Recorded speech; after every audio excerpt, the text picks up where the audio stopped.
কথায় বলে মাছে ভাতে বাঙালি। আমাদের বাঙালিদের মাছ না হলে যেন একটা দিনও চলে না। তাই আজ কাতলা মাছটা একটু অন্যভাবে রান্না করলাম, দেখুন ভালো লাগে কি না। এখানে আমি কাতলা মাছ নিয়েছি। মাছগুলো আমি লবণ হলুদ মাখিয়ে নেব। আমরা বাঙালিরা তো একটু খেতে ভালোবাসি, তাই আমরা যেন সব কিছু নিয়ে একটু এক্সপেরিমেন্ট করতেও ভালোবাসি। তাই কাতলা মাছটা কিন্তু আমি আজ অন্যভাবে রান্না করলাম। এখানে আমি হাফ কাপ পোস্ত নিয়েছি। পোস্তগুলোকে আমি শুকনো খোলায় ভেজে নেব। পোস্তটা ভাজলে কিন্তু ভালো একটা গন্ধ বার হবে। যখন গন্ধ বার হবে তখন মনে করবেন যে পোস্তটা ভালো করে ভাজা হয়ে গেছে। খুব বেশি সময় লাগে না, তখন নামিয়ে নেবেন। আর এদিকে আমি কড়াইতে সর্ষের তেল দিয়ে মাছগুলো ডিপ ফ্রাই করে লাল লাল করে ভেজে তুলে নিচ্ছি। এবার আমি সর্ষের তেলের ভিতরে পেঁয়াজ ফোড়ন দিলাম। পেঁয়াজগুলো যখন ভাজা ভাজা হয়ে যাবে, লাল লাল হয়ে যাবে, তখন আমি এখানে আদা রসুনের পেস্ট দিয়ে দিলাম। আদা রসুনটাও আমি ভালো করে ভাজা ভাজা করে নেব।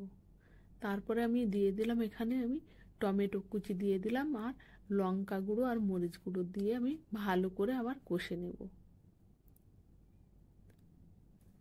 এবার আমি হলুদ দিলাম আর একটু লবণ দিলাম।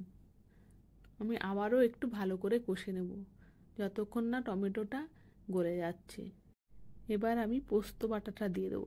ভাজা পোস্তটা আমি কিন্তু বেটে নিয়েছিলাম, সেই পোস্ত বাটাটা এখানে আমি দিয়ে দিলাম। দিয়ে আমি আরেকটু ভালো করে কষে নেব।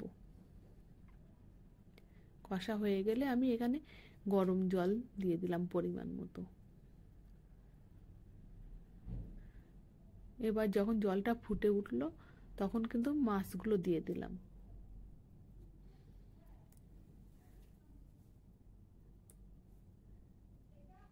মাছগুলো দেওয়া হয়ে গেছে। এবার আমি কিছুটা কাঁচা লঙ্কা চেরা দিয়ে দিলাম।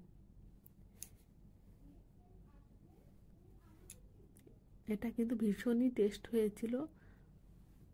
আপনারা একবার এইভাবে করে খেয়ে দেখবেন। এবার আমি এখানে 1 চামচ সর্ষে বাটা দিয়ে দিলাম শেষে। কালারটা দেখুন কত সুন্দর লাগছে।